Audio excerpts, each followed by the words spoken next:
Hi guys, అందరూ ఎలా ఉన్నారు? సూపర్ ఉన్నారు కదా. నేనేమో సూపర్ ఉన్నా అండి. ముందుగా ఒక లైక్ అండ్ సబ్స్క్రైబ్ చేసుకోండి గైస్. అలానే మనం ఈ వీడియోలో పాపి మన Jeevan Jyoti serial latest promo explain చేసుకుందాం. ఆదిత్య, కుట్టి ఇద్దరు గుడి దగ్గర కాపురం పెట్టిన విషయం మనందరికీ తెలిసిందే కదా. ఆదిత్య దగ్గరికి వచ్చేసి కుట్టి కాఫీ ఇస్తూ, మీరు బాధపడకండి ఆదిత్య బాబు గారు, ఏదో ఒక రోజుకి అంతా సెట్ అవుతుంది అంటే, నేనేం బాధపడట్లేదు కుట్టి అని చెప్తూ ఉంటాడు ఆదిత్య. సరే వెళ్ళి స్నానం చేయండి ఆదిత్య గారు అంటే, నేను స్నానం చేయను అంటే, కాది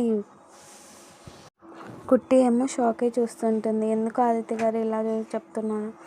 ఆదిత్య వచ్చేసి, నువ్వే నాకు స్నానం చేపి అంటూ ఉంటాడనమాట. ఇదంతా వింటున్న ఆనంది ఏమో సిగ్గుపడుతూ ఉంటుంది. అలానే కుట్టి ఏమో ఆదిత్యకి స్నానం చేపిస్తూ ఉంటుంది. అక్కడ ఒక సాంగ్ డిస్ప్లే అవుతుంటుంది గైస్. Bye bye.